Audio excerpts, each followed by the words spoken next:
Good afternoon. Welcome to Transition Planning for English Learners. This webinar is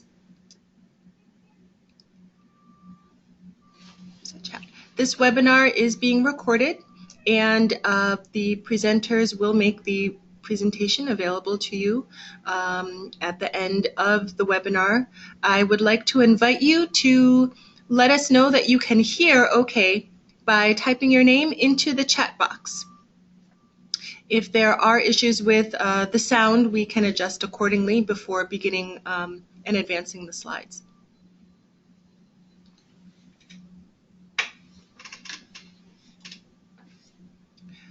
Good afternoon again. Let's do some introductions so that you know who your presenters are. After our welcome and introductions, we'll go through the agenda and get started with the webinar. Thank you for joining us for Transition Planning for English Learners. My name is Anika Harris. I'm the Professional Development Specialist here at OSSI, and I'm joined by my colleague.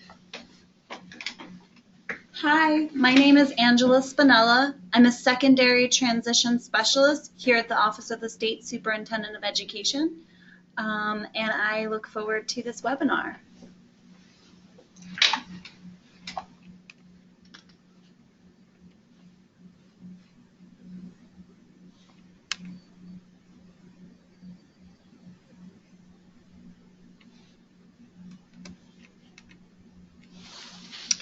Great. So as you can see, we have a packed agenda for you today. We will be going through the objectives so that you know what we'll be covering. We have activities interspersed throughout this presentation for you. After an introduction activity, we will define English learners for you and define transition planning. After that, we have a brief activity. We'll be sharing a fun fact with you, and then we'll dive into college access for English learners. We have another activity. Angela will be covering duly identified students and disclosure. Then we'll move into employability skills and why all of this matters for English learners. Before concluding, we will work on developing employability skills for you so that you have an understanding of how to translate that for your students in your settings, and then we'll share some resources for you. Again, we do have a packed agenda. A break is scheduled for all of us. Because we are virtual, you have the luxury of being able to stretch and do self-care as you need. If you have questions, there is a question box as well as a chat box, but the question box can be utilized to type your questions during the presentation, and we will schedule breaks to address your questions throughout the presentation. Let's begin. Our objectives today are for you, educators who support secondary English learners. Objective 1 is for you to be exposed to practices that lead English learners and English learners with identified disabilities to success in attaining post-secondary employment and completing post-secondary education. The second objective is for you to work towards constructing a work plan for your school or LEA to support transitioning English learners in high school completion, post-secondary education, and post-secondary employment.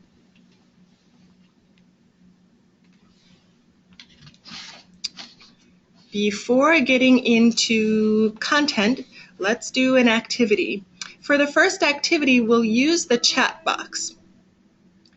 In the chat box, we'll have you type your name, your title, and your school name.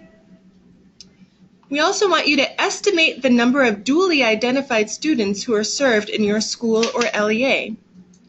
Bear in mind, the term duly identified means students who are identified as English learners and as students with special needs. Go ahead and type your responses into the chat box.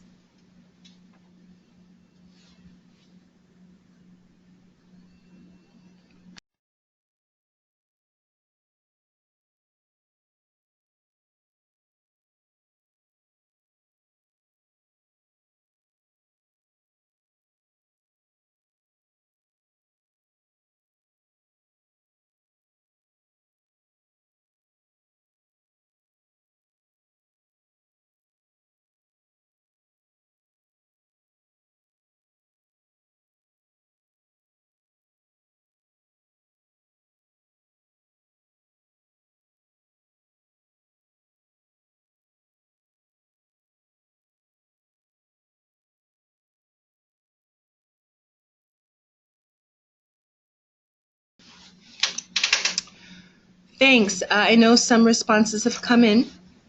Part 2 of this activity is on the slide, and it says, reflect on the following questions and jot down your thoughts. You can jot your thoughts down in the chat box. Thought 1, who are English learners? Thought 2, how do these students fare in terms of academic success? Thought 3, what are the outcomes for college and career readiness and success? We'll pause for a moment to let you respond to the 3 thoughts.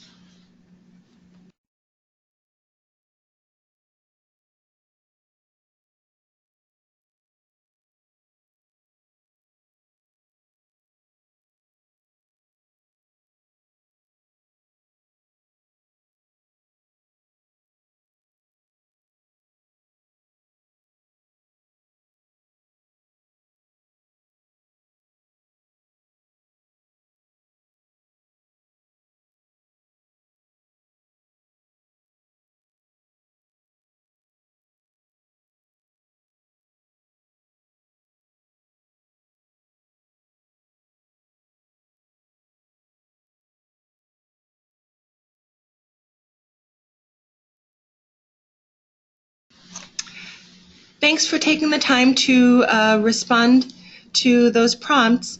All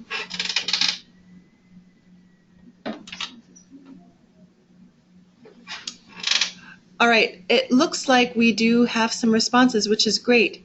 I would like you to hang on to your responses because you're going to use those responses to reflect on your own knowledge during the presentation. Towards the end of the presentation, we'll come back to those thoughts and see how much you've grown in your understanding of this topic.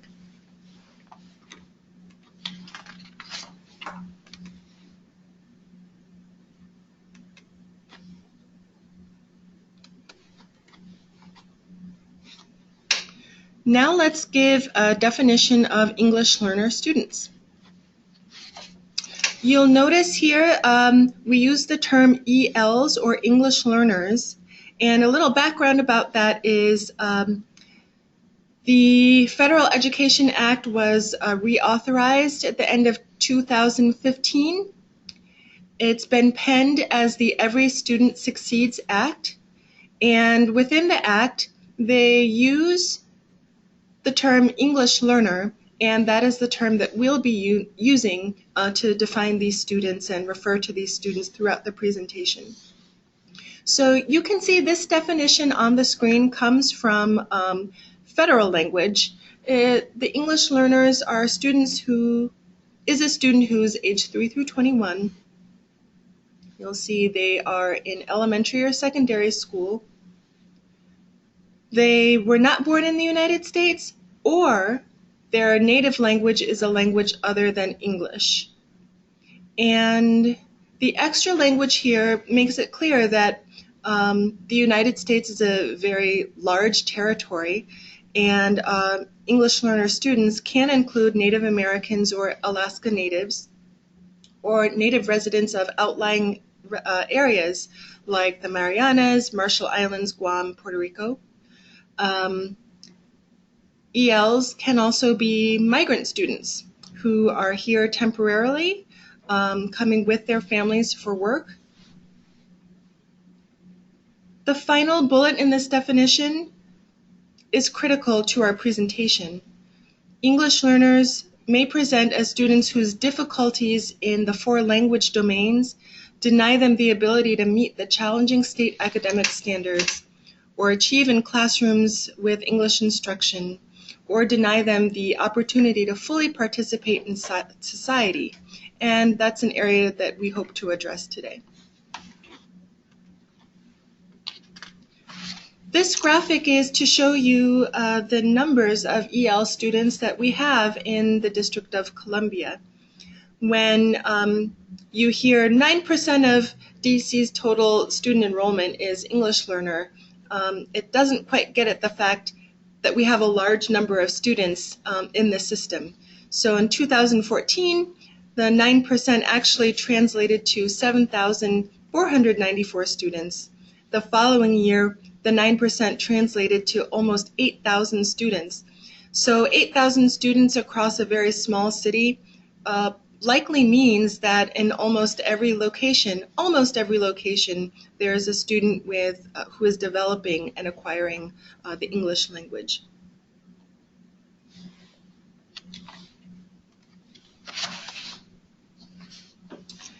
Here's another statistic for you, and it's a projection for 2060, that 80% of the population growth in the entire United States will be due to immigration. 64 million residents of the country will be immigrants, and 3 million people residing in the country will be their grandchildren. All of which is to impress upon you that English learners are all of our students and will likely continue to be all of our students. They are going to be the next generation of higher education students, and they will obviously make up our future workforce. So it's imperative that we work to support them in reaching their goals post-secondary.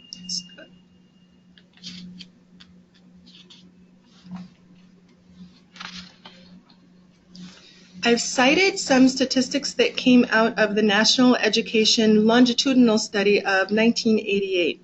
Here's the first statistic. 1 in 8 English learners earned a bachelor's degree. The statistics become a little more sobering. 1 in 4 culturally and linguistically diverse students earned a bachelor's degree.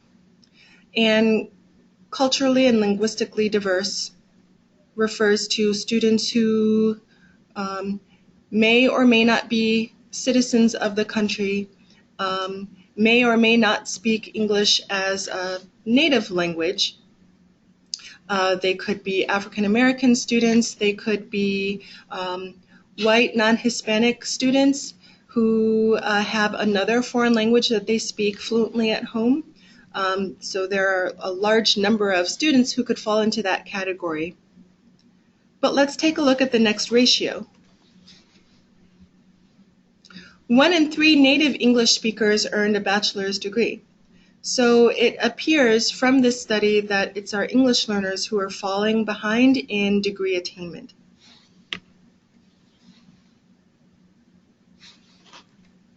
Even more sobering, 1 in 5 English learners dropped out of school. Just to note, the graduation rate in Washington, D.C. in 2013-2014 was 61.4%. In D.C., that percentage rate was a little bit higher at 64% for the English learners.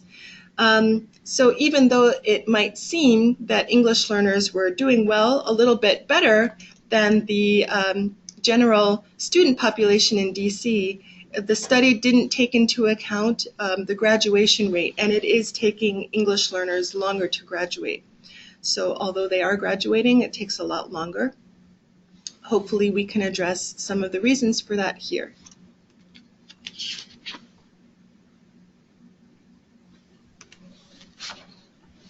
More findings from the 1988 study include the fact that post-secondary preparation is now vital for entry into the workforce. And a bachelor's or an undergraduate degree is now the minimum standard for a high-paying job.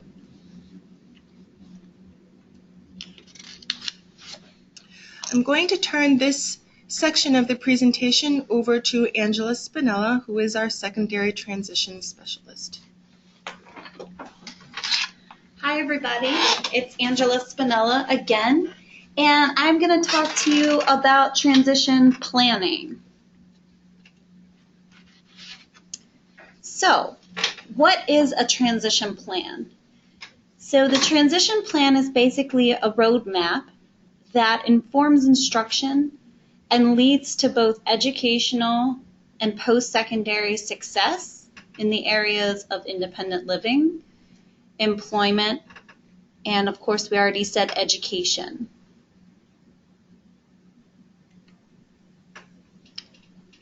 So let's look a little bit about here about transition plans for students with disabilities. Effective transition plans include transition assessments, and those are the tools that educators use to see where students are performing as it relates to transition planning. Typically, these assessments are in the areas of education, employment, and independent living. The transition plan includes post-secondary and annual goals related to transition planning. It includes a course of study, which is generally the courses that students are taking in order to receive a high school diploma or a certificate track if appropriate. It includes transition services and activities. What is it that the school-based staff will be doing to assist the student as they transition from high school to the post-secondary environment? And it also includes interagency collaboration among the Vocational Rehabilitation Agency here in DC.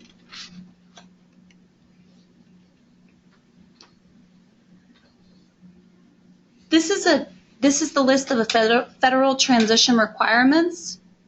These are required under the Individuals with Disabilities Education Act, or better known as IDEA. These are required by law. It is a federal mandate that all students, beginning not later than the first IEP to be in place when the student turns 16 or younger, if determined appropriate and necessary by the IEP team, the student's IEP should include the following: post-secondary goals, which are based and written upon age-appropriate transition assessments. They must address education, employment, and when appropriate, independent living. And the transition plan must also include transition services. Again, what the school staff will do to assist the student in meeting their transition goals. And it must also include the course of study.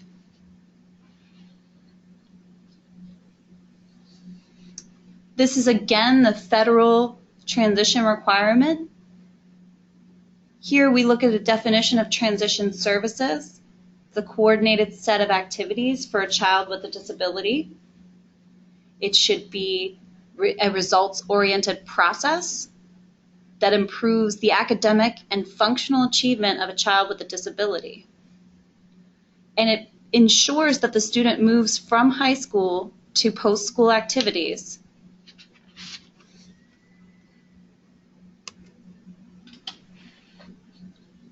You want to be sure that transition services are included and that they are based on the individual student's needs. They should account for the child's strengths, preferences, interests, areas of concern, and it should include instruction-related services, any community experiences that you would want the student to have, must include employment and other post-school adult living objectives or independent living objectives. And then again, if a student needs daily living skills to be addressed.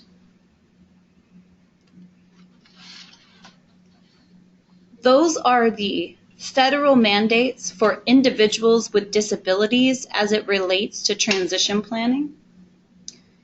In terms of regulations for ELs, there is currently no federal, state, or local law that governs post-secondary planning for English learners. Career and college planning for English learners typically occurs as part of the post-secondary counseling activities available at the schools. And usually this is what's offered for the general student body, so think here about your school counselors. Transition planning for dually identified students may include provisions for language supports.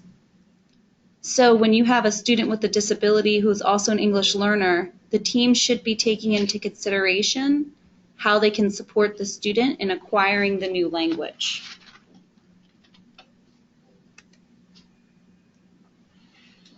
So when we want to talk here about the value of transition planning for ELs, as we believe this is very important for not only just students with disabilities, but also dually identified students as required by law, but also for students just identified as English learners. Some of the values for transition planning are as follows. You would want to include the student and adult input. You may have to address needs that might not necessarily be addressed by the school counselor, and it should be at the discretion of the IEP team. Okay, and I'm going to turn this back over to Anika, unless there are any questions.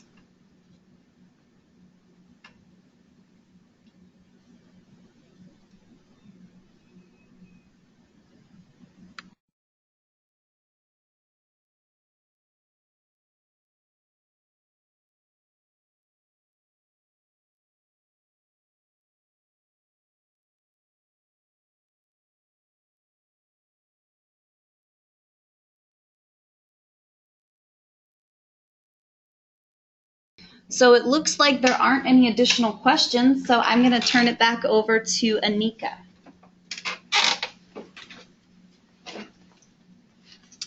Thanks, Angela. I think she touched upon something that's really important for all of us to hear, and that was that transition is a process that is not federally mandated for English learners. DC government doesn't require that DC educators put a transition plan together for English learners, but transition planning would be useful for any student who's exiting the post-secondary and who's exiting the secondary environment.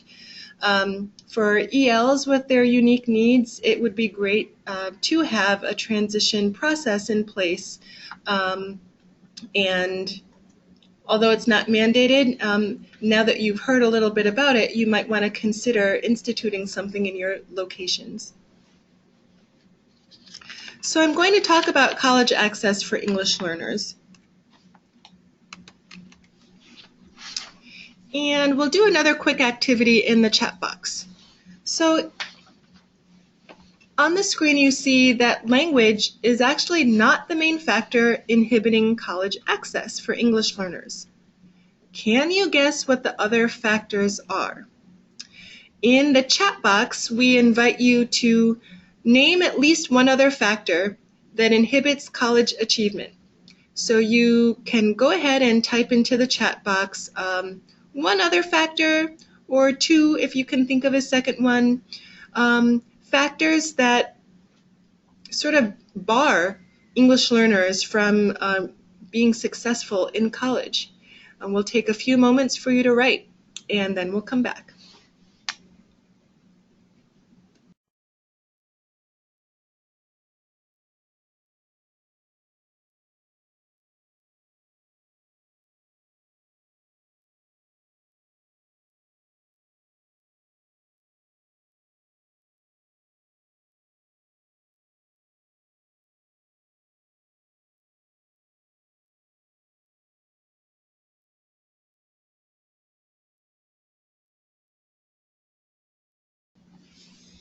All right, I want to thank you for your responses. Some of those responses included documentation status, financial constraints, and the application process. So hang on to the responses in your mind, and we're going to look at some of the factors in just a moment.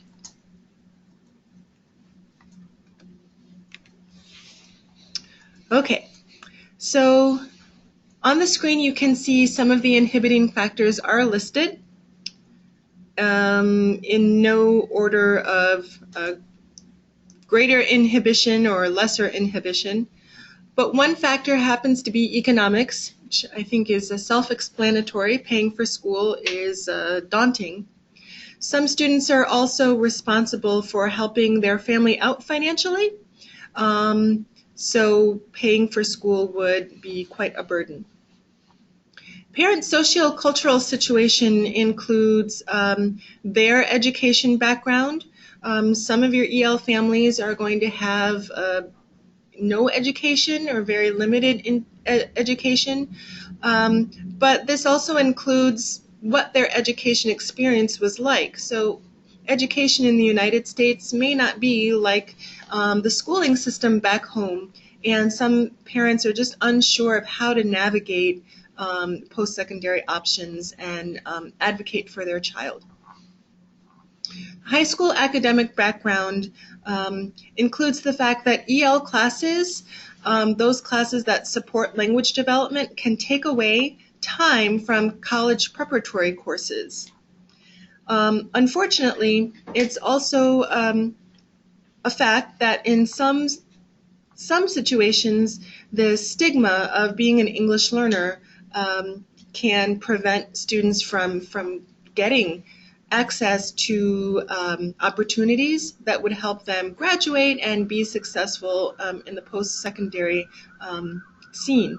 And that can include tracking, academic tracking, where counselors, teachers, administrators track students into, for example, a remedial path, rather than into classes that are more stimulating and challenging. The last factor here is external. Family responsibilities, having a job or two, just life in general, transportation to get to career fairs, for example, can all inhibit a student from having success.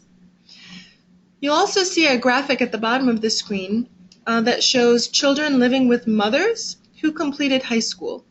And this graphic is organized by race, ethnicity, and in DC, we're quite a diverse community, but it is true that the majority of our English learners come from a Spanish-speaking background. You'll see the graphic for Latino children living with mothers who completed high school is lags far behind the other races and ethnicities.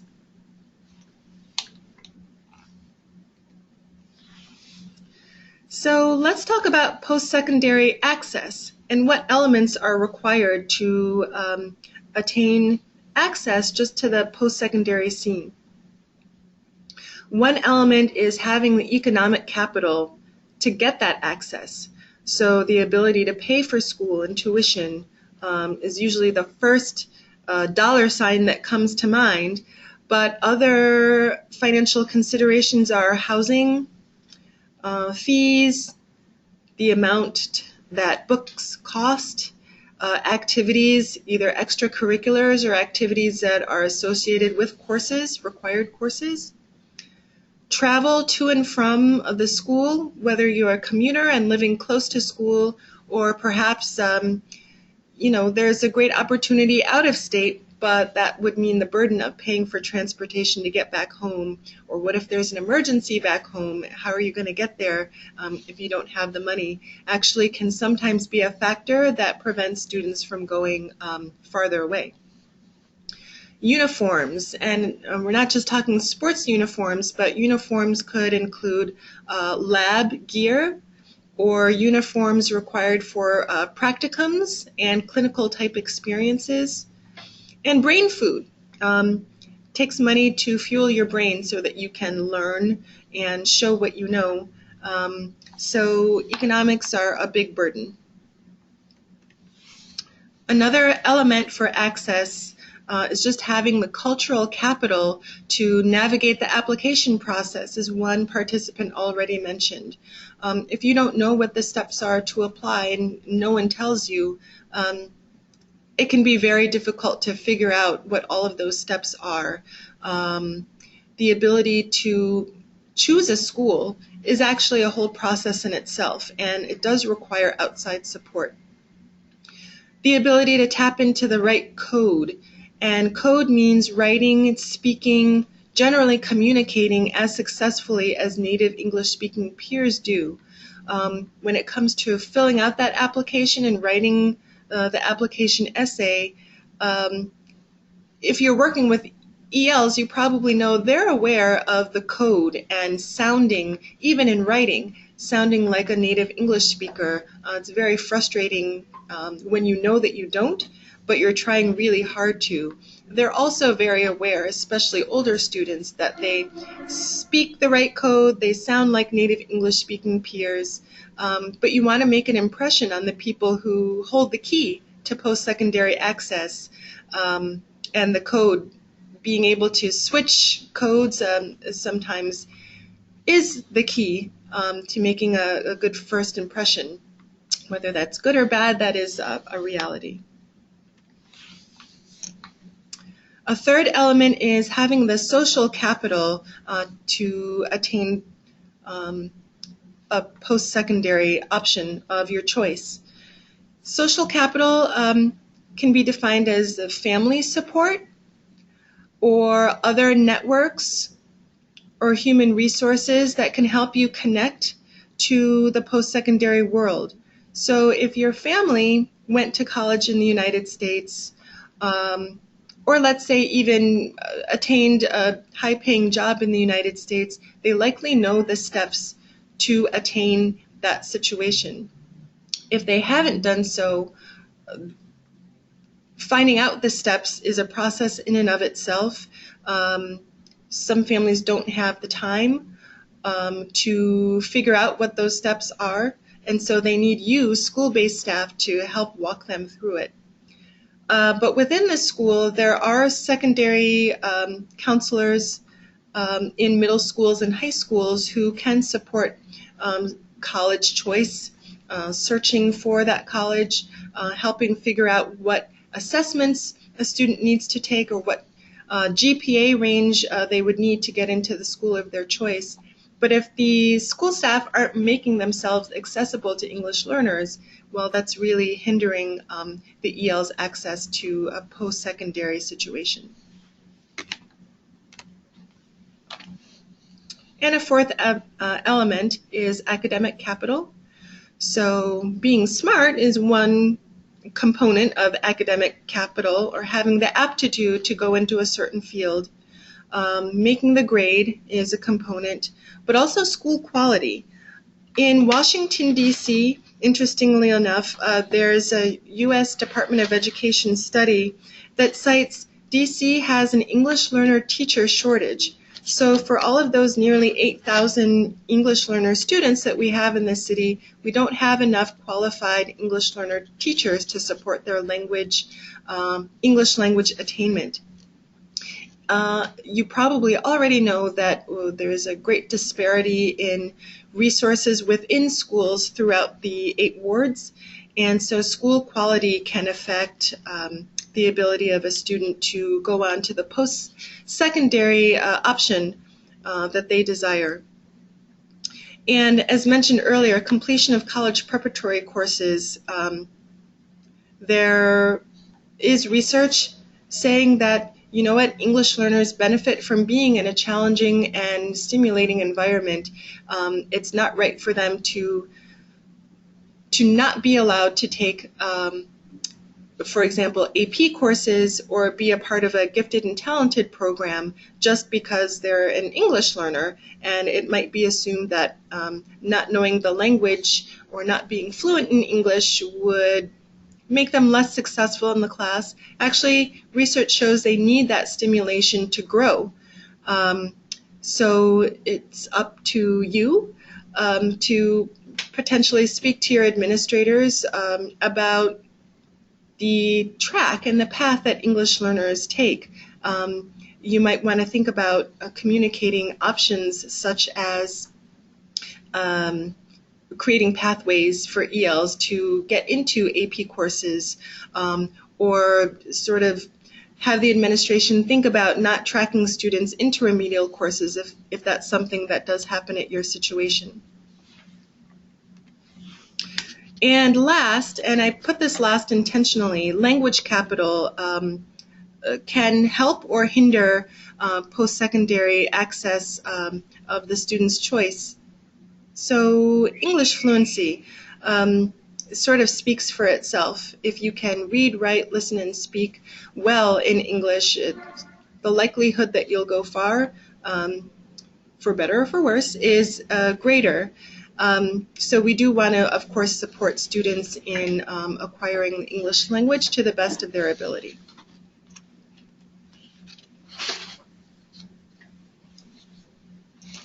Here are some steps to college and career readiness. Intentionally written in red lettering, you'll see trusting relationships that lead to strong guidance around post-secondary options. So that goes back to guidance counselors, career counselors, school-based staff who can mentor and nurture the college and career attainment experience for students.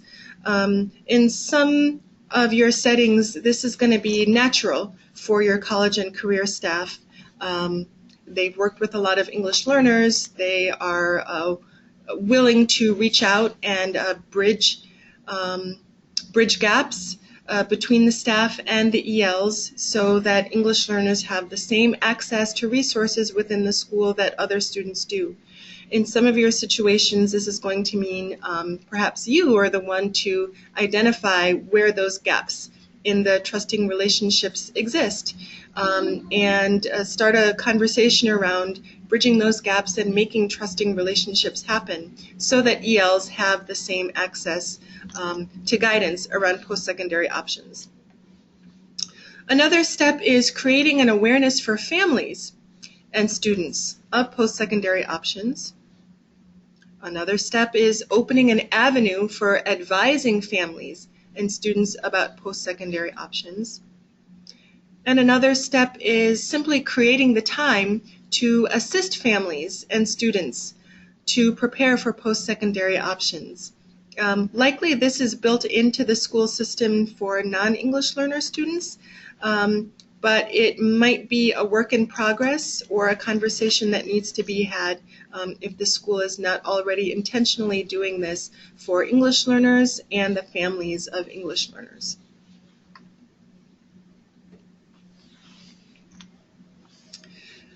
On this screen, you see a table that's broken into 3 columns. Column 1 has the heading Aware. Column 2 has the heading Advise, and column 3 has the heading Prepare. The definitions of these headers come from the slide we saw previously. So Aware means create an awareness for families and students of post-secondary options. Advise means open an avenue for advising families and students about post-secondary options. Prepare means create the time to assist families and students to prepare for post-secondary options. Remember, these steps are sequential in your greater school plan.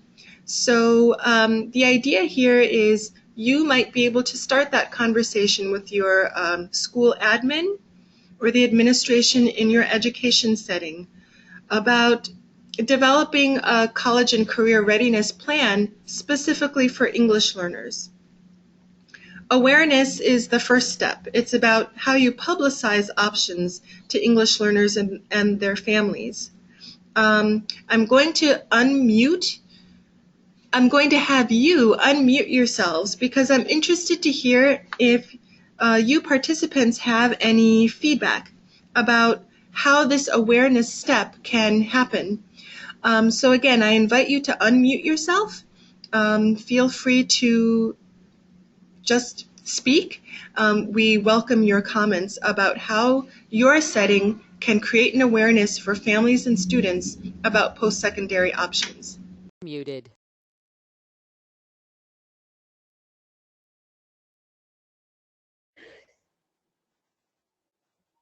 Right. Yeah. Hello. Seriously. Did you say that? I would go back. I was like, excited already. Can I get some of that? Right. Yeah, for real. What y'all gonna do with it? Yeah. What? Unmuted. Again, you can go ahead and speak. You merely have to unmute yourself. If you have a comment about what you can do in your school setting to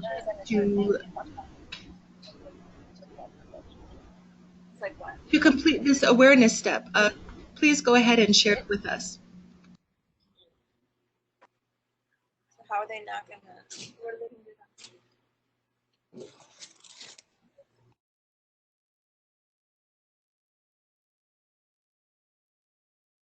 Unmuted.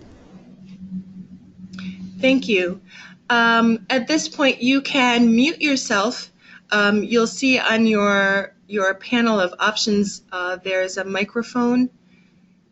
If your microphone is white and red, you're muted. If your microphone is green, we can all hear you. I'm going to forward to the column in the middle that says advise. The advise step is what happens next.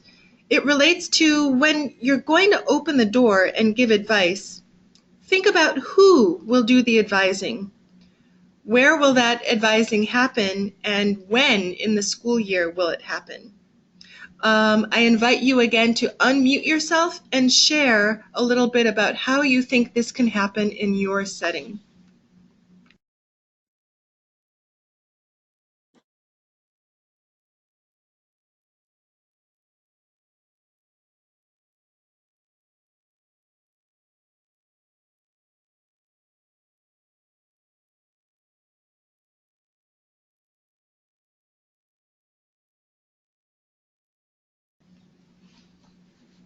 You can also type into the chat box some of your ideas about how your setting can fulfill the awareness steps and advising steps in your settings. We'd be happy to see what you have going on already that's working, or other ideas that you have for making this a reality at your setting. You can go ahead and type into the chat box if you'd like. Muted.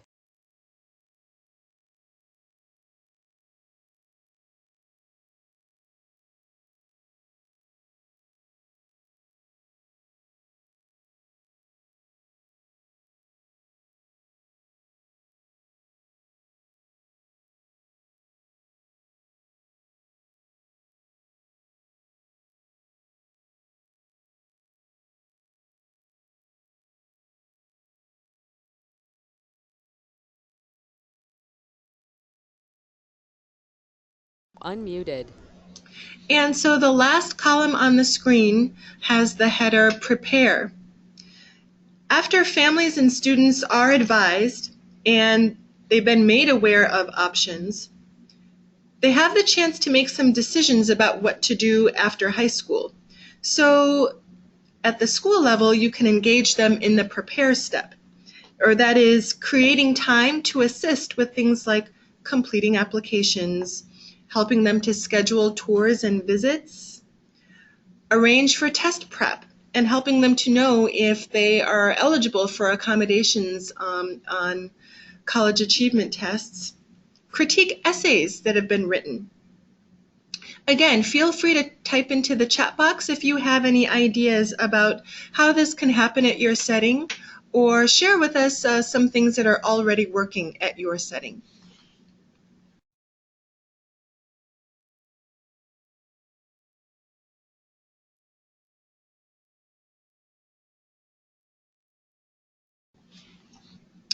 That's great. I do see one comment. Meet with students to plan interests and discuss plans for the future.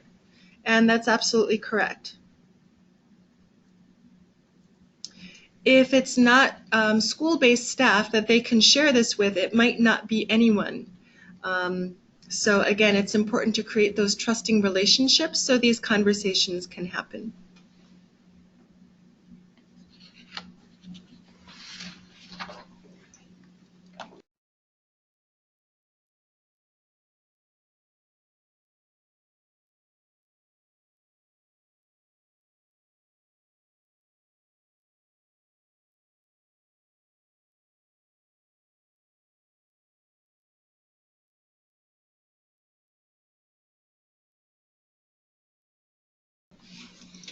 Thanks for typing in your responses.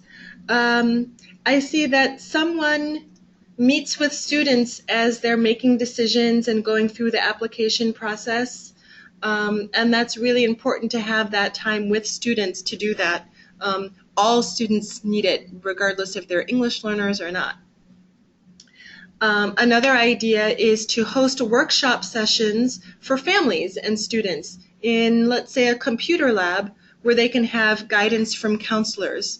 It is really important to have buy-in from the families because these are their babies they've invested so much in. It's really hard to let go for families, but at the same time, they do want to see their children go on to something bigger. And they can help if they know where they can help. So having a session like that would give them some ideas to know how they can support their student.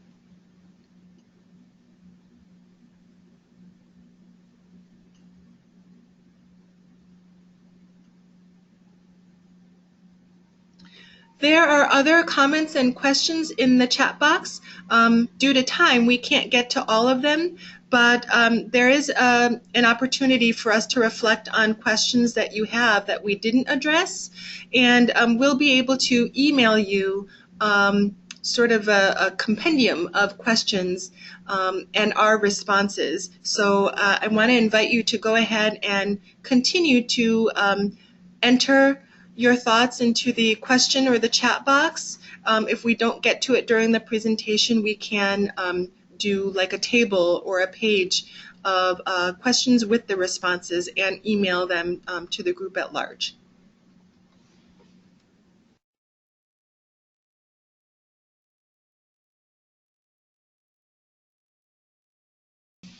So thank you for your participation.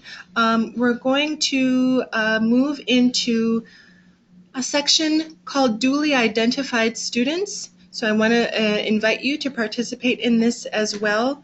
Angela Spinella, again, is our Secondary Transition PD Specialist, and she'll be leading this section for you.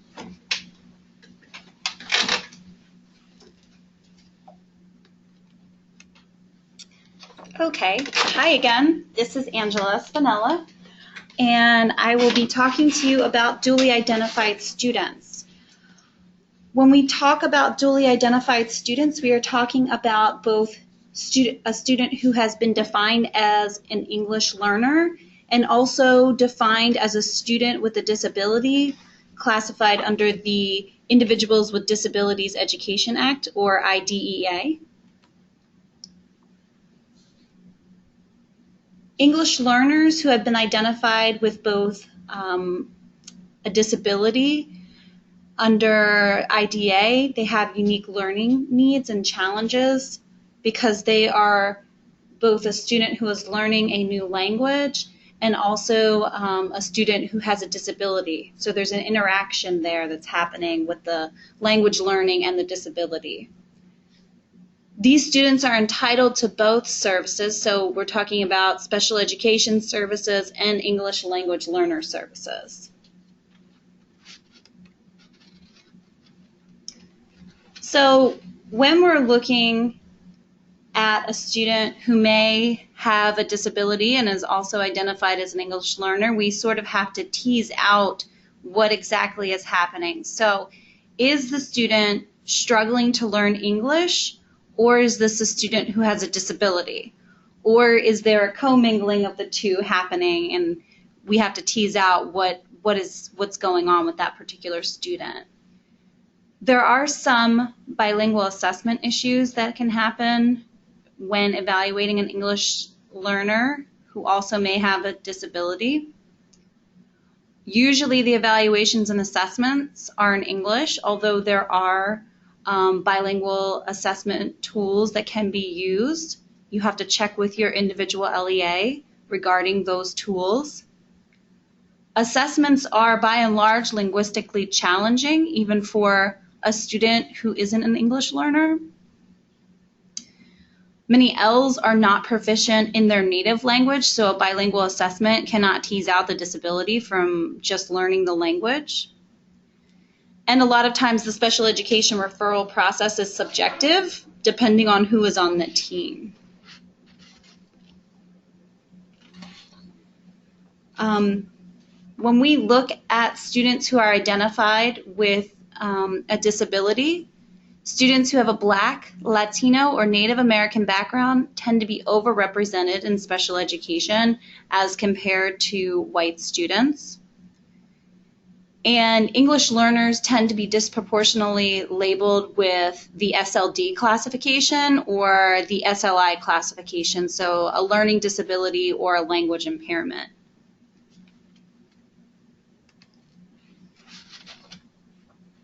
So some of the consequences of over-identification that IEP teams need to keep in the back of their minds as they're making a disability determination.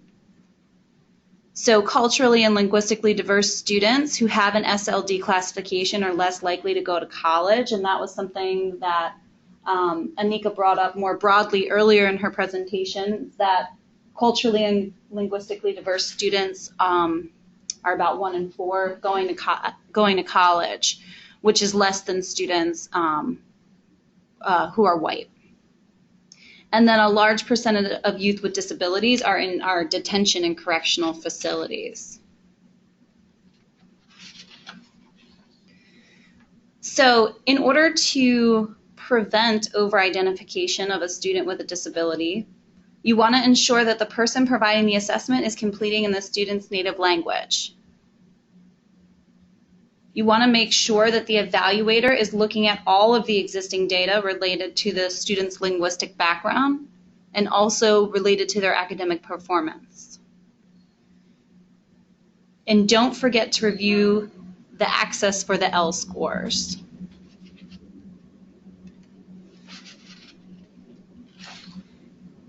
So let's talk a little bit about the dually identified students IEP team. The IEP team, of course, continues to drive the development of the IEP.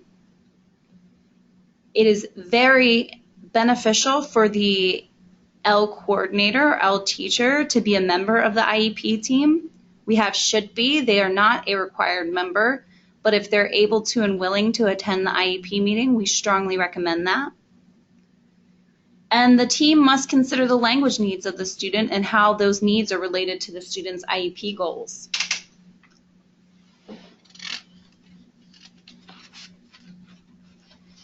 Again, it's up to the team to sort of tease out the language proficiency needs of the student from the student's disability. We also want to determine the language deficiencies and what services the student needs.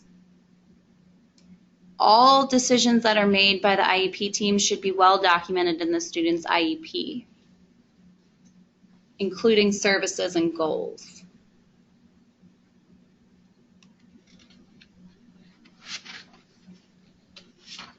When delivering services to dually identified students, the special education and L programs must collaborate to determine the most effective approach to instructing this student. The departments must work together and establish a plan to address the language needs of the student. And depending on what the complexity of the student's disability is, the team will have to decide where they want to deliver the special education and EL services. That will have to be in accordance with the student's least restrictive environment as outlined in his or her IEP.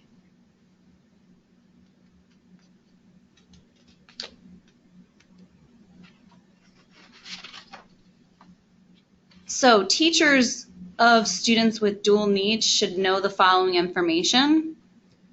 They should know the level of English proficiency of their student, also the home language proficiency. I can't stress enough to be sure that you're communicating with the family in their native language and preferred language. The teacher should know about the student's disability classification. Is the student a student with an emotional disturbance? Does the student have an intellectual disability? How does this disability affect the child learning in the classroom? The teacher should absolutely know the services and accommodations that need to be in place and work with the special education teacher to ensure those accommodations are being given, and also what the goals are in the IEP.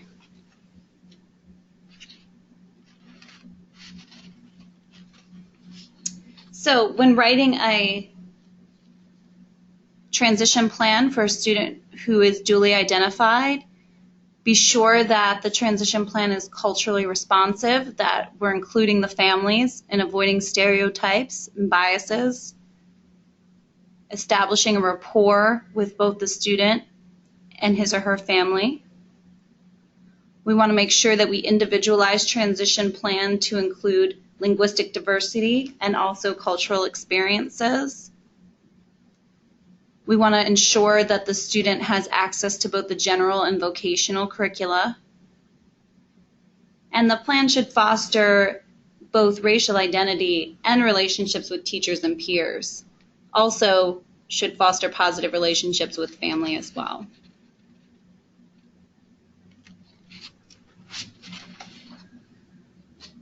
So the next section that we're going to talk about here is disclosure of disability or EL status.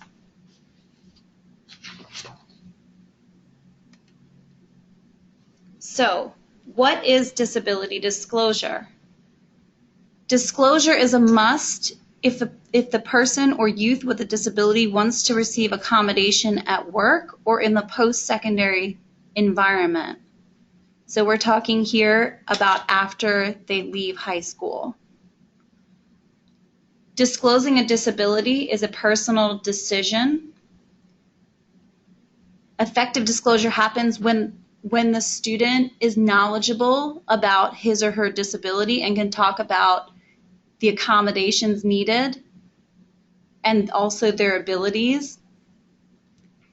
And the decision to disclose is completely at the discretion of the person who has a disability. If you would like more information about this topic, please refer to the 411 on disability disclosure. There's a link at the end of this webinar.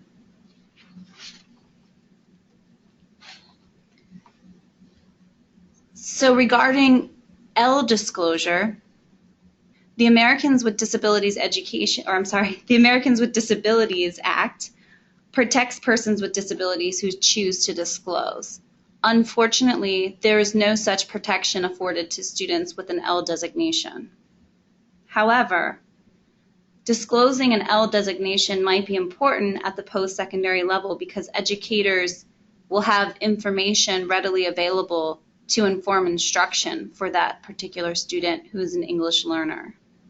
They might be able to give accommodations to that student or provide them with language support. Again, disclosure of EL status is not mandatory at any point in a person's educational or career.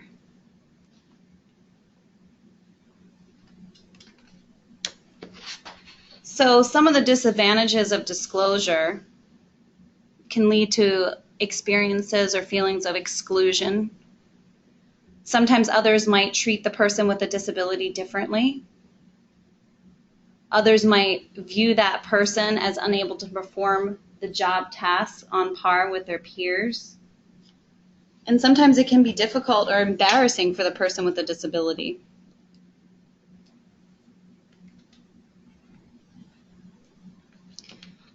But some of the advantages of disclosure is that the person can receive the necessary supports and reasonable accommodations needed to perform a job, provides them with legal protection against discrimination as specified in the Americans with Disabilities Act, ensure that the person with the disability gets what they need to be successful on the job or in the post-secondary education environment, and it increases the level of comfort on a job or in a post-secondary institution.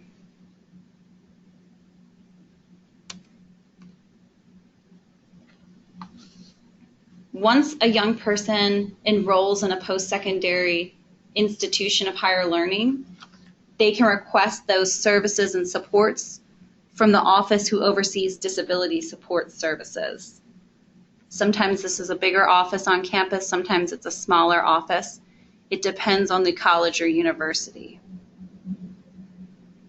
Accommodations at the post-secondary level only need to be given when a student discloses his or her disability and requests the needed accommodations. Staff is not required to provide accommodations to students who do not disclose. This is very different than students who are still in high school, because we are required to give accommodations for a student with a disability. So when disclosing, it's not essential to divulge every personal detail about the person's disability. It's really important to disclose how that disability affects the person's capacity to learn and study. And it's important to provide information about the environments and the person with a disability and what they need to access and excel in their area of study. So these are some options of when to disclose. You can really, before enrollment, during enrollment, during the course of study. There's also the option of not disclosing. However, it should be cautioned that if a person with a disability does not disclose, they will not be accommodated. This is information about disclosure on the job. Again, the person with a disability must disclose that information and request job accommodations. And just like in the post-secondary education environment, employers are not required to provide accommodations for those employees who have not chosen to disclose their disability. A disability is only important to disclose if it affects a person's ability to perform the essential functions of a job. It's also important to obtain information to assist the employee in developing a career plan that addresses possible barriers and accommodations when applying for a job. It's important for the employee to find out about employment requirements with recruiters or other professionals, and also to discuss disability issues with prospective employers to determine whether requirements of the position can be met with or without reasonable accommodations.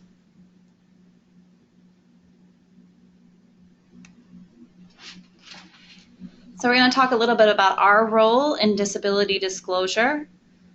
Our main role is to support the person or youth with a disability as they decide whether or not they need to disclose their disability at the post-secondary college level or on the job, but also to help the young person feel empowered to disclose his or her disability in order to get necessary accommodations. So now I'm going to turn this back over to my colleague, Anika Harris.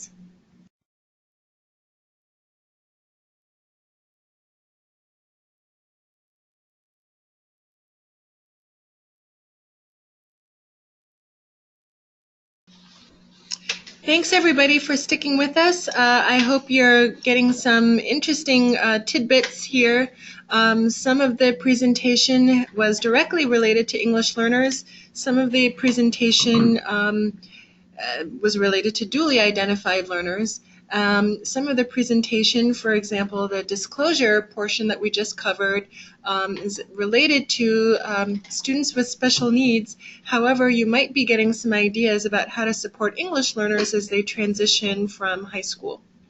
At this point, as I promised at the outset of the presentation, I'd like to take a short break so that you can get up and stretch. Maybe you need to adjust your earphones, what have you. So let's take 2 minutes. It's 2:05 right now. Let's come back together at 2:07 and we'll get into employability skills. Thank you.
And we're back.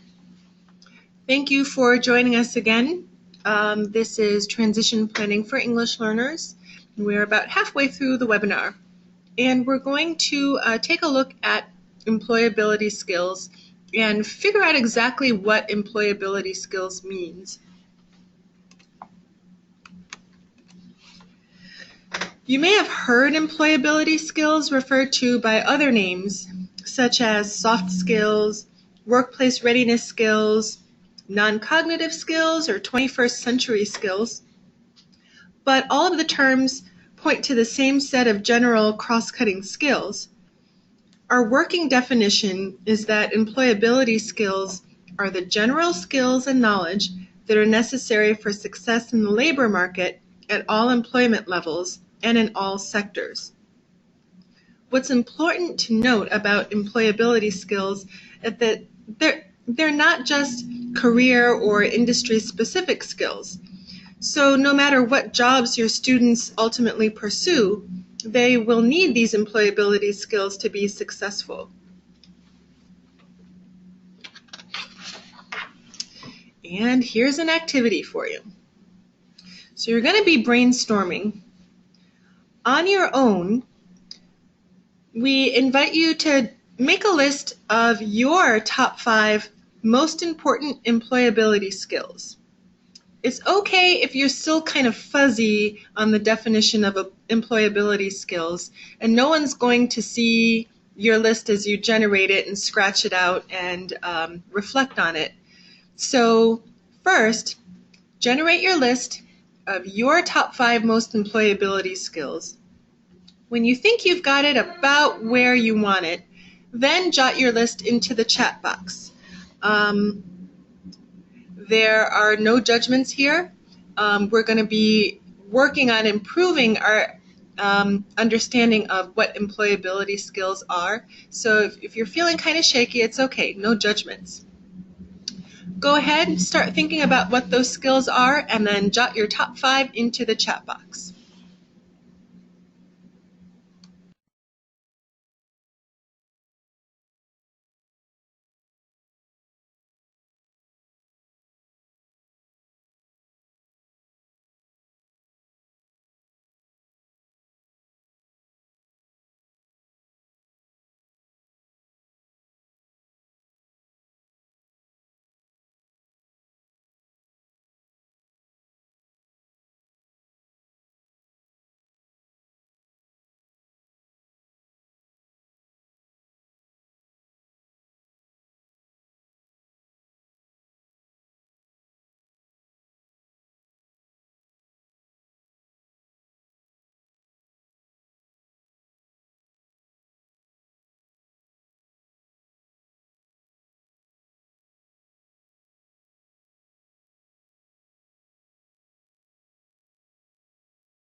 Okay, you all are doing great. You've come up with some really novel ideas. This is, what is this, actually our 5th time doing this presentation. Each time we present on this topic, we get new ideas from folks that are in attendance. So I see accessibility / teleworking options, problem solving, is listed a couple of times, so obviously that meant something to more than one of you.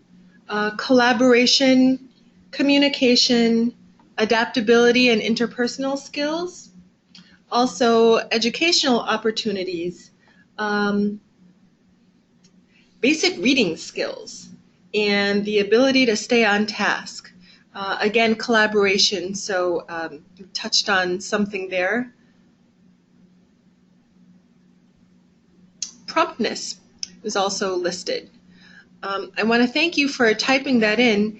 You're going to be working with your list in just a moment, For the time being, let's move on to the next slide and dig a little bit deeper into employability skills, what they mean, and what students do with them.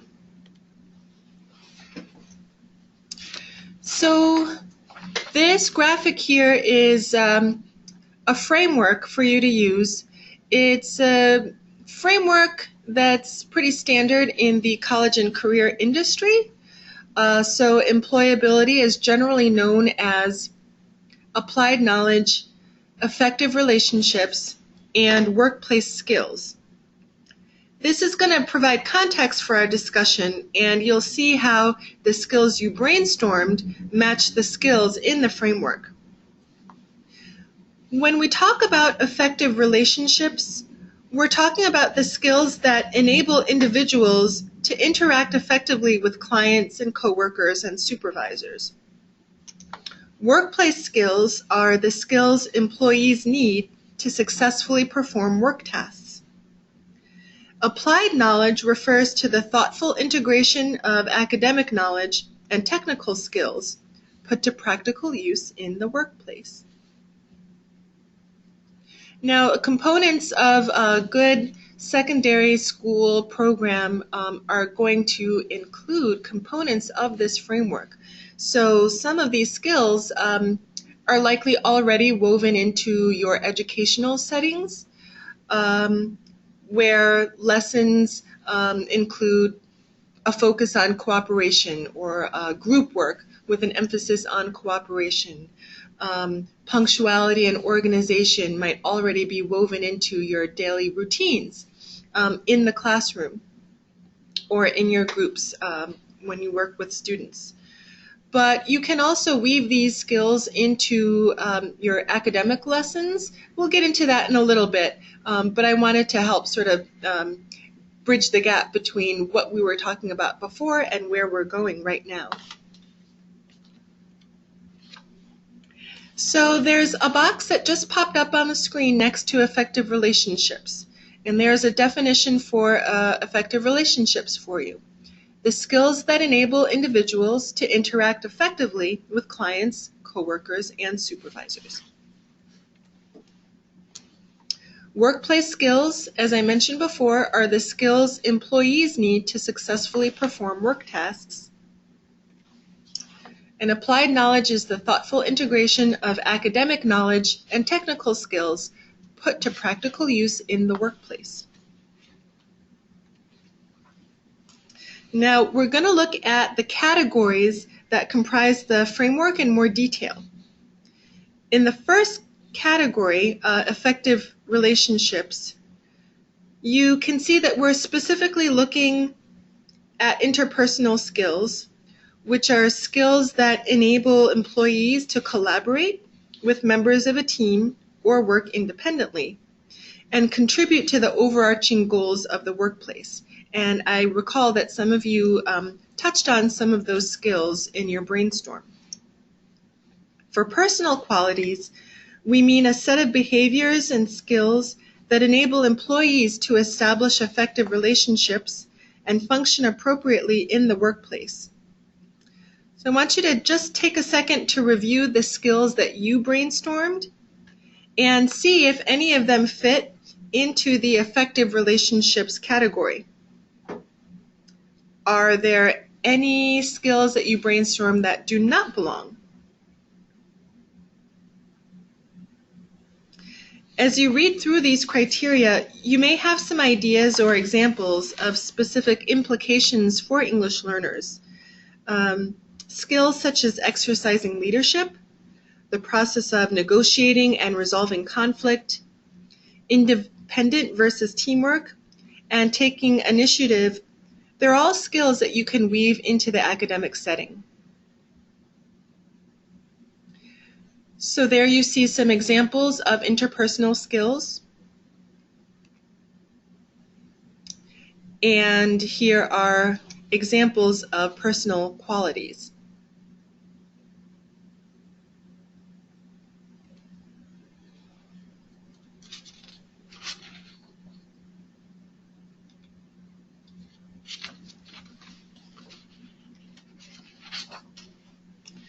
Okay, workplace skills. Workplace skills is the next category.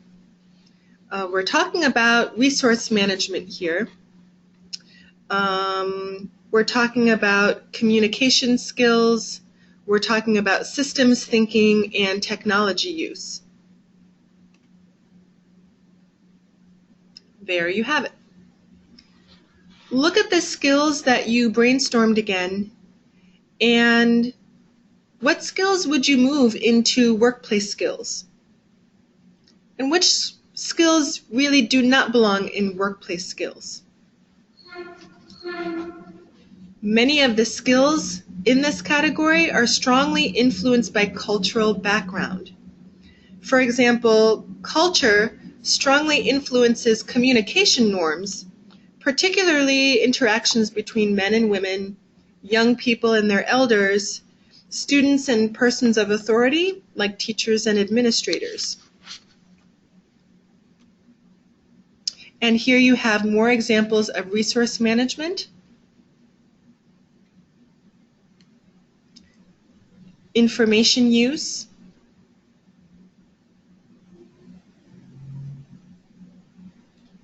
here are examples of communication skills.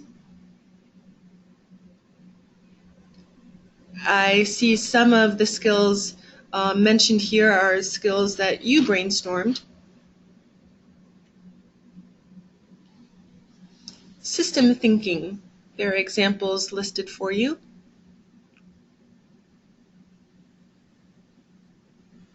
And we're not just talking about information systems or technology here. We're talking about processes and procedures, protocols. Technology use, the individual understands and uses technology.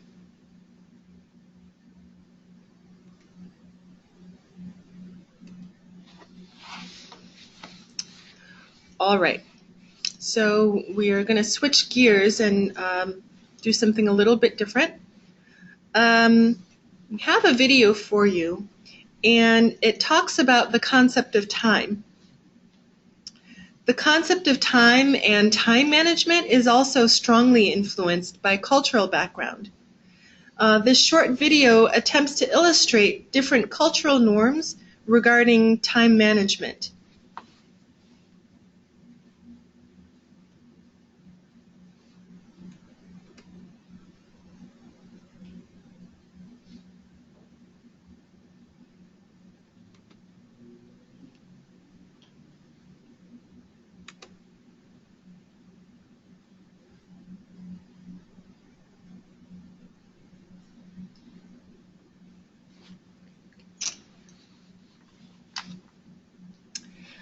Interesting.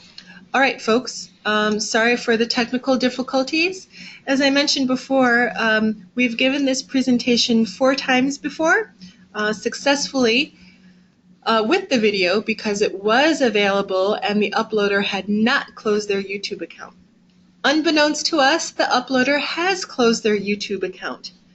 All right, so let's get back into webinar mode.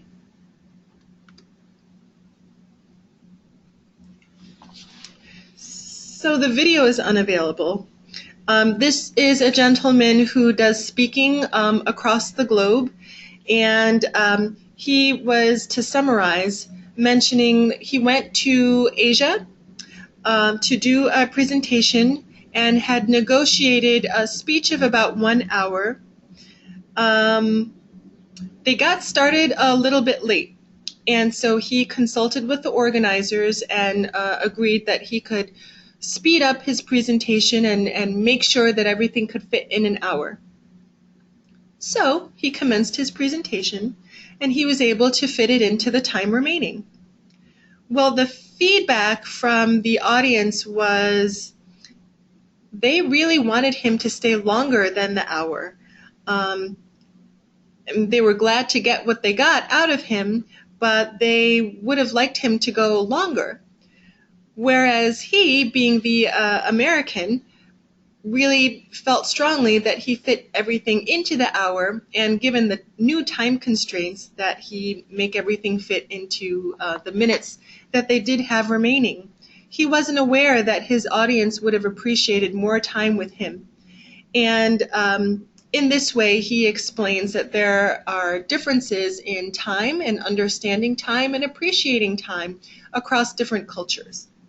It's a great video. I'm sorry it's not available for you at this time.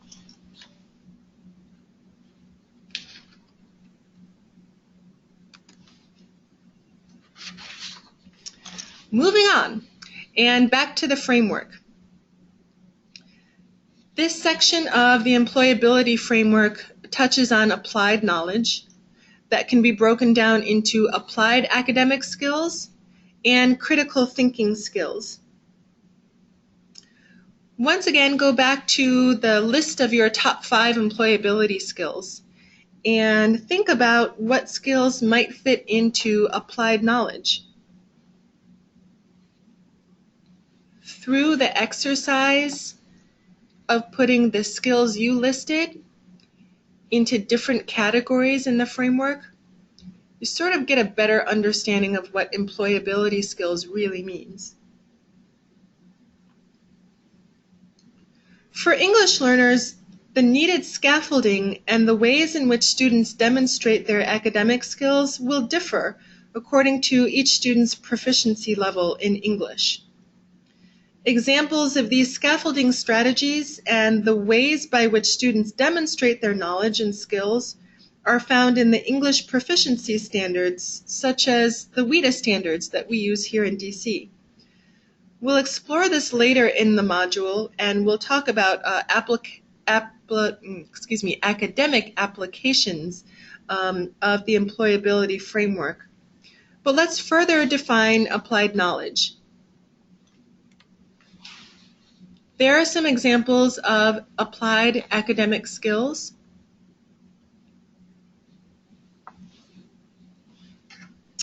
And here are some examples of critical thinking skills.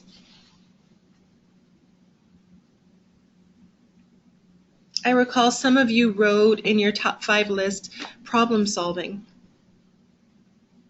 And so that would fit into the applied knowledge category.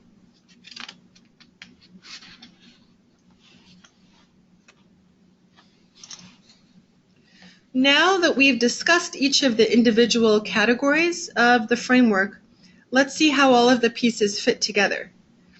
So again, you can see in the wheel here, there are 3 categories: applied knowledge, effective relationships, and workplace skills. And there are 9 sets of skills along the outer rim.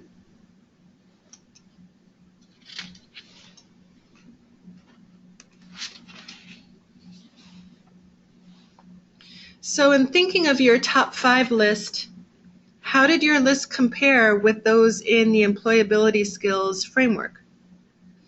As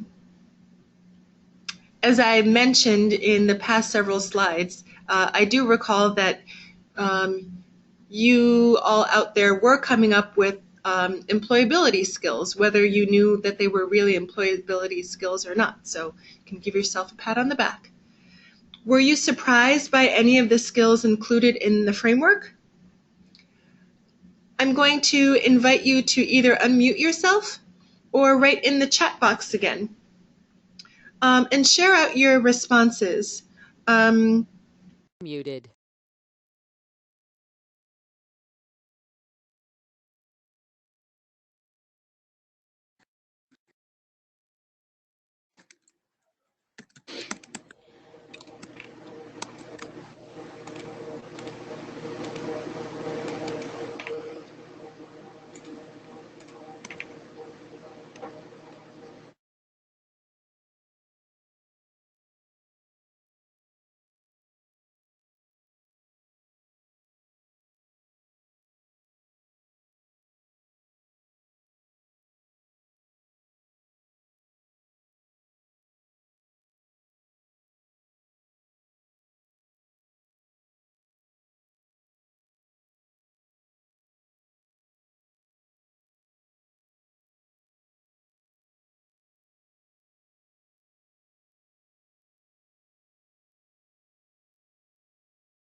Unmuted.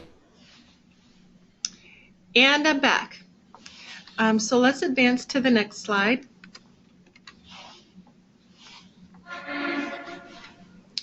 The skills that we looked at in the framework, that wheel with an inner rim and an outer rim, are these the same skills that ELs need to succeed in higher education and succeed in their careers? What are the instructional implications of helping ELs develop these skills? So having done this presentation before, and knowing that you participants are coming from a variety of educational backgrounds, in the sense that you have different job titles. Some of you are working in the field of special education, some of you are in post-sec, some of you are English learner specialists. I'd really like to hear from you, and we'll give you a chance to either unmute yourself again or type in the chat box. Responding to this, what are the instructional implications of helping ELs develop these employability skills? Go ahead and type your responses in the chat box.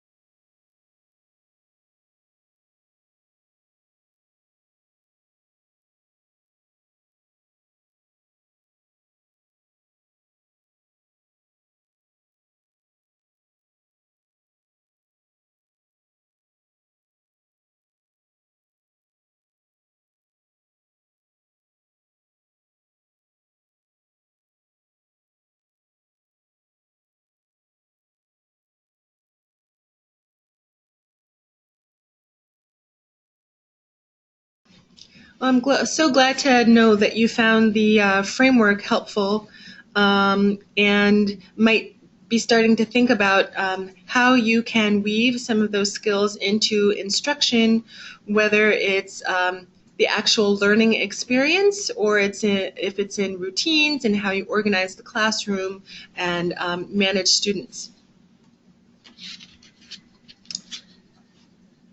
What I really hope is that you share some of these ideas with the staff in your education settings.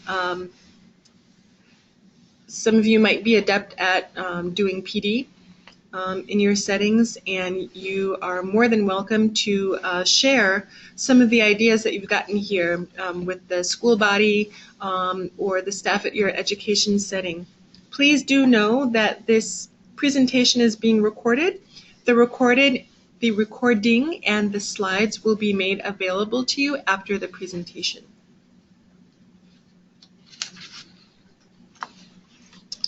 Moving right along.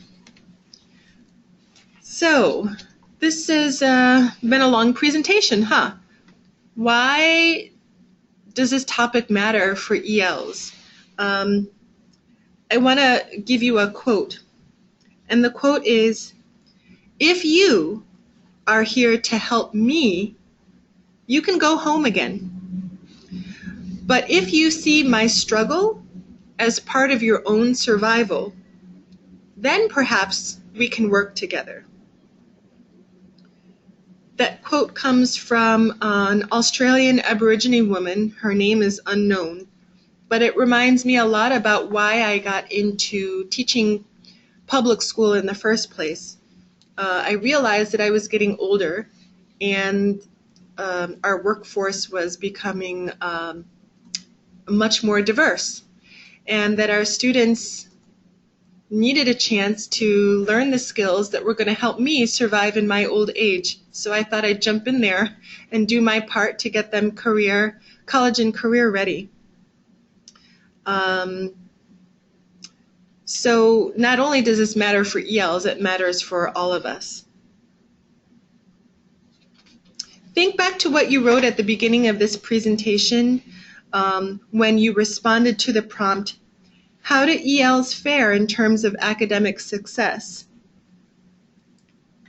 Look at what you wrote and reflect on it as we see what the research reveals. All right, so I was able to gather a little data from the National Assessment of Educational Progress. They've been collecting data on ELs and reading since 1998. They've been collecting data in math since 1996. In 2015, they reported that the reading achievement gap between non-EL and EL students was a whopping 37 points at the 4th grade level and an even larger 48 points at the 8th grade level. In math the same year, the achievement gap between non-EL and EL students was 25 points at 4th grade and 38 points in 8th grade. So, as you can see, there is an achievement gap, and it's significant. While the diversity of ELs presents some challenges in terms of addressing their learning needs, the fact that they're one of the fastest growing subgroups in the country highlights the importance of ensuring they attain high academic achievement so that they may be better equipped to contribute in a meaningful way in the communities in which they live, and so that they can live economically secure and fulfilling lives themselves. Historically, though, ELs tend to struggle academically, and this data, again, shows the big gaps in math achievement and reading achievement.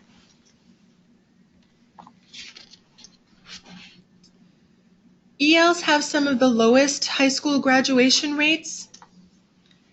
In the school year 2011-2012, only 59% of ELs completed high school in 4 years, which is more than 20 percentage points lower than the U.S. average. More recent data suggests that 84% of U.S. students graduate high school. In D.C., that number is 61.4%, so it's lower than the national average.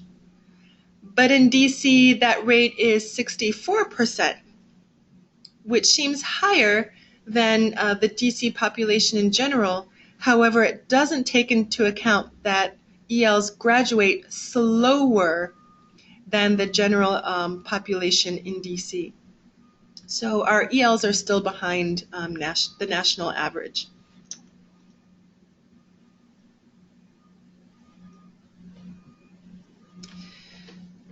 There's another study that I want to quote. It's a high school transcript study from 2012, and it revealed that the ELs who graduate from high school, well, of those who graduate, 63% received a below standard curriculum, and that's something that we need to reverse. Here's a graphic for you. The graphic shows a column with degrees and diplomas going from the most advanced degree to less than a high school diploma. The middle column shows median weekly earnings, and the final column shows unemployment rate. You can see that those who earn a doctoral degree in the United States have the highest median weekly earnings and the lowest unemployment rate.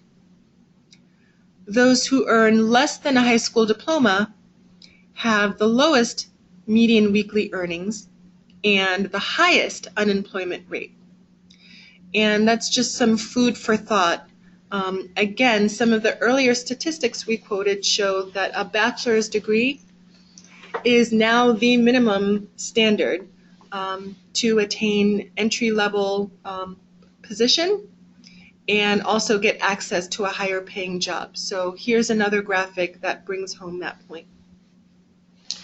If we're failing to provide ELs a fair opportunity to achieve academic success, it's ultimately detrimental to the economy of the communities in which those students live, because academic achievement has a direct correlation with employment and income.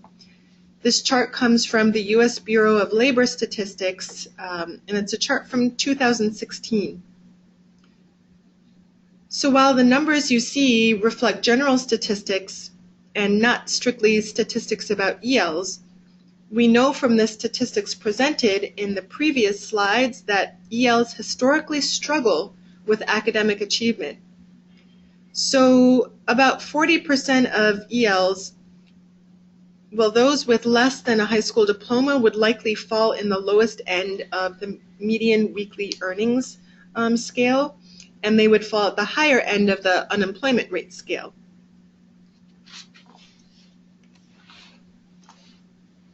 So let's work together to help them have options for attaining the weekly median income that they want to attain and be employed as they wish to be employed. So here you see the development of soft skills, also known as employability skills, can predict employment and earnings. Those who have had fewer educational opportunities can still develop these skills to enhance their employment opportunities and be successful in the workforce. Employability skills are more influential on earnings among workers who earn less money. So that means, again, going back to the beginning of the presentation, employability skills are important no matter what industry you're in.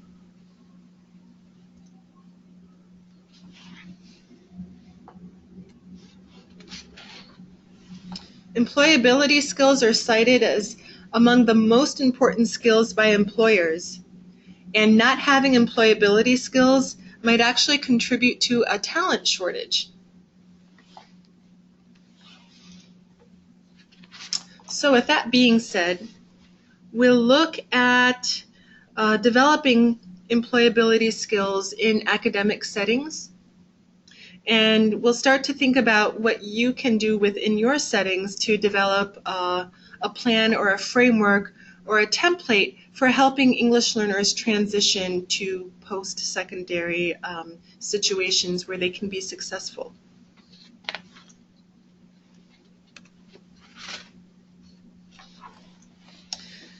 So, as a nation, the United States is not capitalizing on the knowledge and skills ELs have to offer. Instead, we're doing a rather poor job at providing these students the quality education they need. We recognize that the list of employability skills might seem really big, and in the next few slides, we hope to show how you might already be embedding these skills just in different ways. There are education initiatives underway across the United States where there might be opportunities to think about employability skills.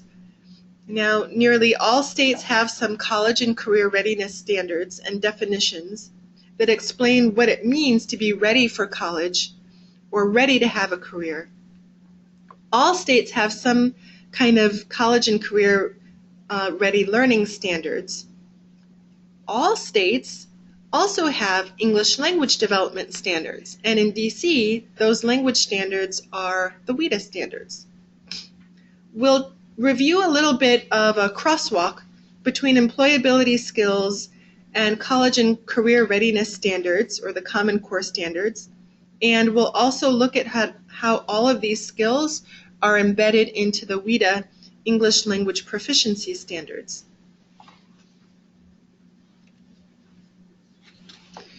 If you're not an EL specialist, WIDA might be a new term for you. WIDA is a research-based institution. They're based out of the University of Wisconsin-Madison, and their website is there on the screen for you. They have compiled the English language development standards. They go kindergarten through grade 12. There are also language development supports for early learners, but the standards that are referred to in this presentation can be found at the link there. Again, you'll be able to access a copy of this PowerPoint presentation. So if you're not able to copy the link, you'll just be able to click on the link in the presentation when you get the slides, and it'll take you right to the standards. So here's the crosswalk that we're doing. On the left side of the screen, you'll see a column with employability skills. We talked about applied knowledge and effective relationships and workplace skills. And in the column that's sort of peachy colored, there's a breakdown of the different skills within those categories. Then you'll see where the WIDA English Language Development Standards have some component that's aligned to the employment skills. At the far right, you'll see a column for Common Core state standards. And we're doing a crosswalk here of the standards and how they align to employability skills. There's something that WIDA and the Common Core state standards have in common. That is that, for the most part, they do touch on employability skills. And so in your work, if you're an instructor, whether you're using the WIDA standards or the Common Core standards or both, you're likely helping students reach towards getting a better grasp of employability skills, except in the areas of personal qualities, resource management, and systems thinking. Now, knowing what we said before, that even low-skilled employment situations value employability skills, including personal qualities and resource management and systems thinking, or understanding processes and procedures, it's pretty important that we equip our students with those skills so that they're college and career ready. WIDA isn't quite helping us get there, and the Common Core state standards aren't quite getting us there. So with your understanding, or potentially new understanding as of today, about personal qualities and resource management and systems thinking, how can you address that in the classroom and in the education setting? How can you address that through coaching other staff at your school?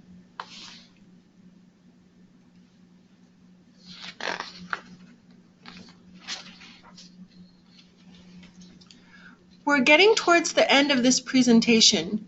One of the most dynamic parts of the presentation is this working session. We want to introduce you to a work plan that you can take back to your school or LEA or your education setting. You can work with administration, you can work with other teachers, or you might take up an initiative on your own to develop sort of a template for how your setting can plan for ELs to transition from the secondary setting to a college or career setting.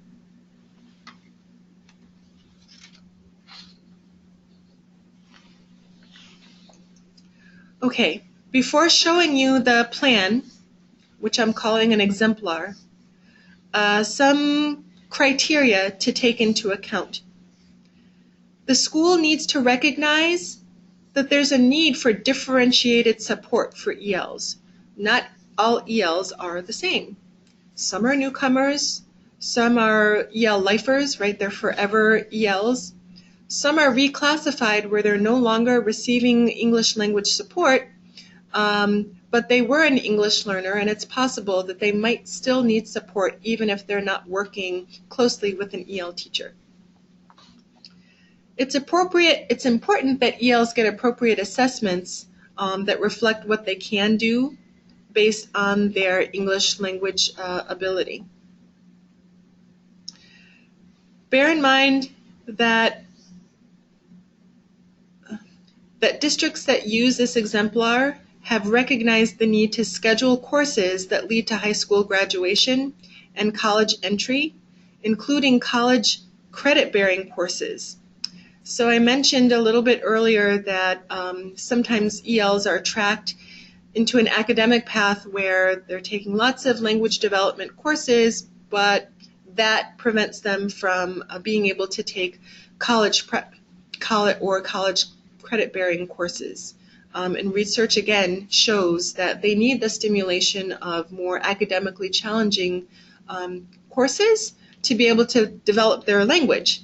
So allowing them a path to graduate and graduate within 4 years actually has a good benefit not only on self-esteem but also on language development.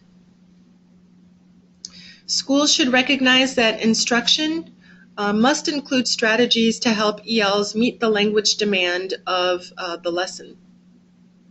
So coaching might be necessary, coaching from an EL specialist to a general education or a special education teacher, coaching from an EL specialist to a specialist teacher like the computer lab person or the physical education teacher, music teacher will be necessary to help ELs thrive in school.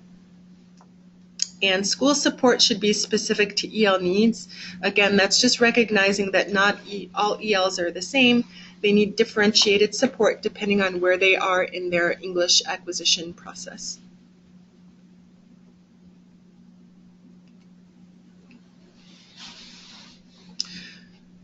Other categories to take into account when filling out this plan: continuous PD is necessary for teachers and staff. So rather than just having this is what an EL is, PD at the beginning of the year during in-service is not going to sustain a well-rounded EL program.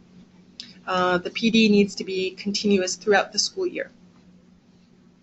Students and teachers and families are made aware of academic and graduation goals because families are your allies. Schools that or districts that are doing this transition plan well for English learners are usually partnering with community-based organizations, higher education institutes, and are finding avenues to create apprenticeships on behalf of English learners. So why not marry a student to an experience where they get to learn what it's like to run a restaurant, not just be the sous chef or the dishwasher, but actually the business side of things. Why not marry a student to an apprenticeship where they get experience managing a healthcare clinic? I know there are some academies and specialty schools out there in the DC area that are looking into this on behalf of their students in general. But it's an initiative that's worthy of undertaking to find experiences, career experiences for EL students, specifically for EL students. Schools that have extended learning opportunities are providing extra support for language development and making connections and trusting relationships between students and school staff. And those learning opportunities can be after-school programs or summer programs or even programs that match their families with a school-based opportunity like career building, learning computer skills, or learning parenting skills. Schools that are doing this transition planning well also tend to provide this is a little redundant, but year-long PD on EL instructional support strategies for all teachers. So this is a little bit different than just having continuous PD. Here we're talking about having continuous PD on instructional support. So if an EL teacher is not present for the 7 hours of the school day, the school staff know how to address the EL's needs in instruction. So now let's look at an exemplar. This is a work plan sample where a school has thought very critically about how to map out transition planning that would help students be successful after they leave the secondary setting. Again, this is specific to English learners. This implementation toolkit includes goals. You can see goal number 1 is listed here. Under each goal, there's a strategy. And this graphic is really a roadmap. This template comes from Puget Sound out in Washington State. They're really innovative when it comes to servicing English learners pre-K through age 21. There's a great diversity of languages that are spoken out there. So this template includes action steps that are mapped out very, very carefully, and each action step has a target. They've listed potential funding, which we don't see here, but there's a space for that consideration, and a project timeline, so completion date or the date when they're going to revisit the issue. This is very, very carefully thought out. Each goal, each strategy within the goal has several action steps from the most mundane to the more complex that need to be done in order to achieve the plan within the school district. Even though this is a school district example, individual schools and individual LEAs can replicate this to work in their settings. So here is an empty work plan. And I've sampled just goal number 1, which is pave the way for high school completion. And one strategy in the goal is create individualized course maps with reduced barriers to completing graduation requirements. I've highlighted this goal and strategy, again, because of the research. There's very little research on EL transition. But what was a constant in that scant research is that tracking ELs to remedial courses happens a lot and doesn't really help students reach their maximum potential in English language acquisition. And it also doesn't really help them be college ready. So I thought it would be interesting for you as participants to think about the education setting that you're in and what action steps you can take to help achieve strategy number 1.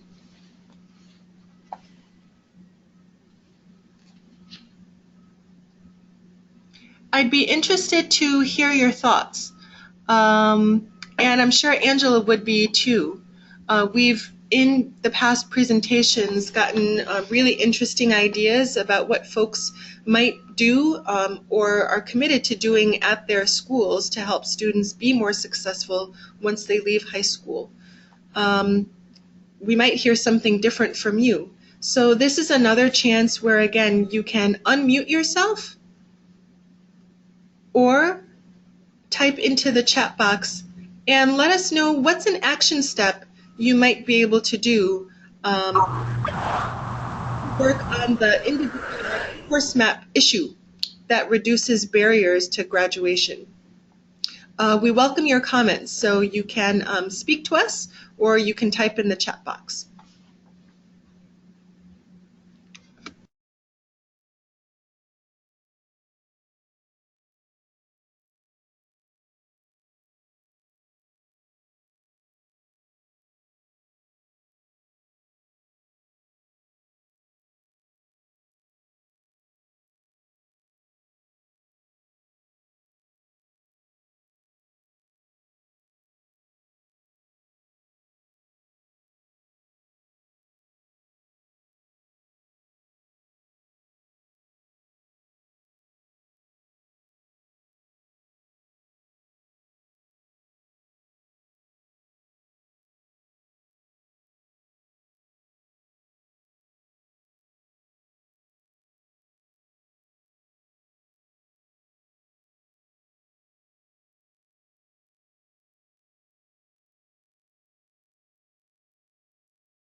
I'm back.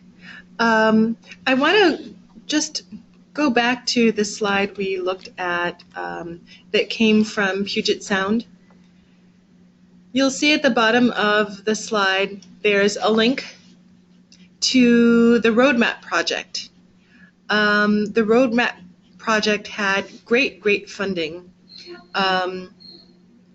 The whole premise was to support English learners transitioning from secondary school. It was a very large project because it's a very large school district serving, don't quote me on this, but I think they have over 140 language families that are spoken out there in the Northwest in that particular school district.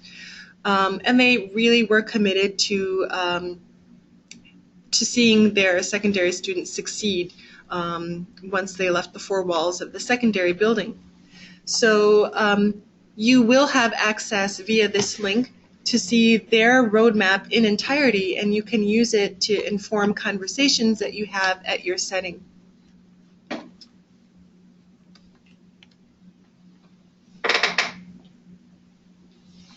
Okay, so I'm going to go back to Work Plan Goal 1, Strategy 1.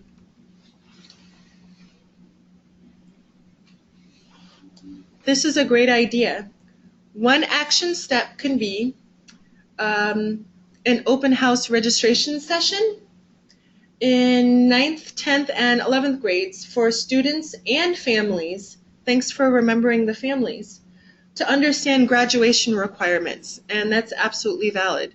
So that would be something that you could write into the work plan as an action step and then commit a target date, either to have that session or to revisit that session as you plan it out.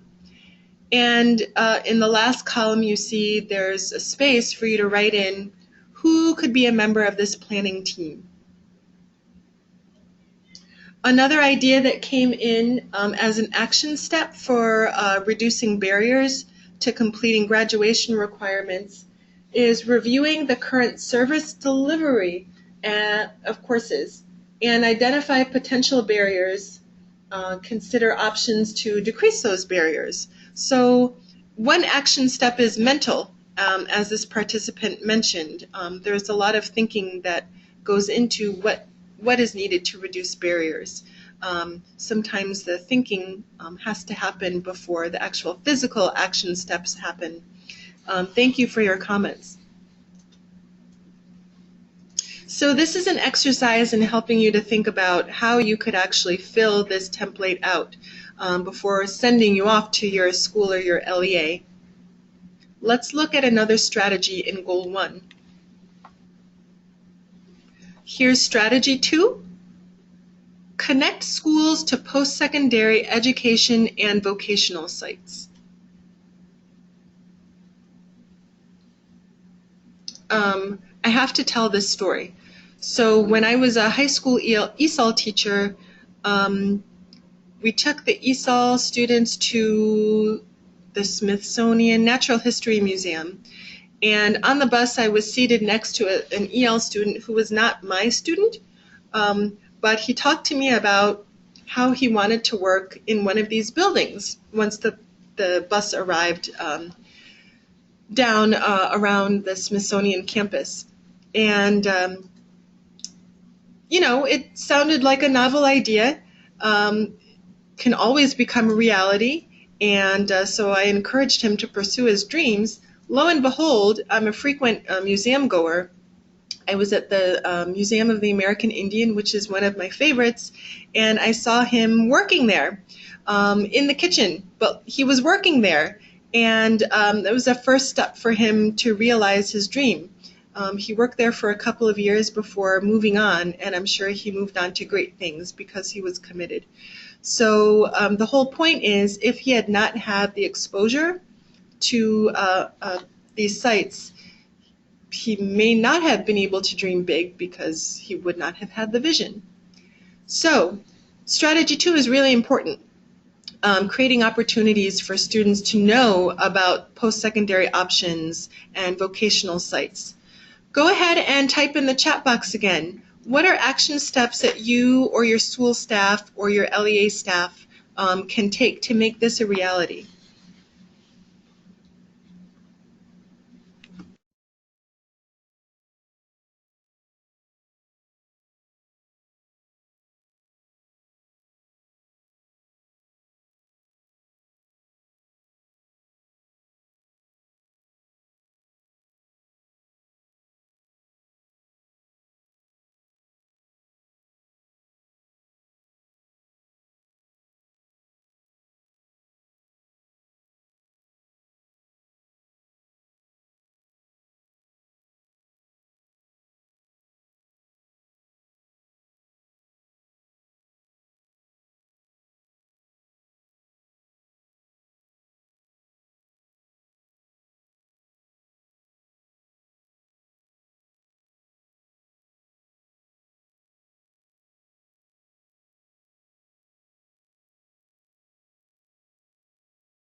All right, so thank you for thinking so carefully about strategy 2.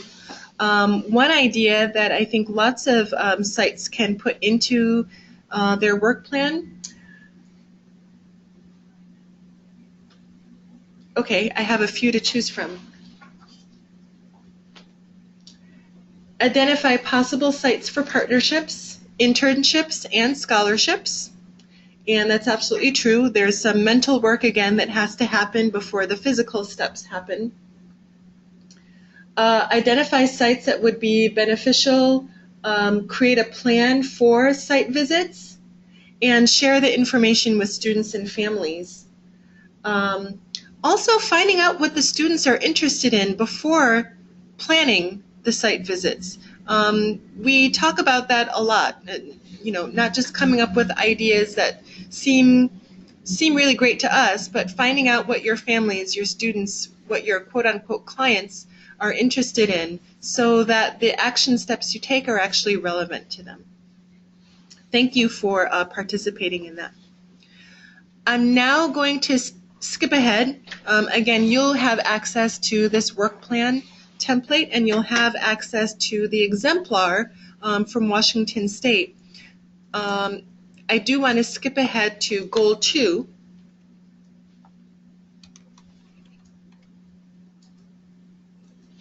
Let's try Goal 2, which is provide outreach and guidance for post-secondary options. Strategy 1. We looked at this a little bit already. Promote awareness, advising, and preparation to EL students and families in navigating the college-going and career exploration process, starting in middle school, both in and out of school. So how can you promote these opportunities in school, and how can you promote these opportunities out of school? Puget Sound realized the necessity to implement this strategy early on, not just in high school, but in middle school. What do you think we can do here in the district at the middle school level to promote awareness, advising, and preparation? We captured some of your ideas earlier in the presentation, but now having gone through almost all of the presentation, you might have more ideas. Feel free to type your ideas into the chat box.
Folks, you might be able to hear in the background, Aussie's fire alarm system has been activated.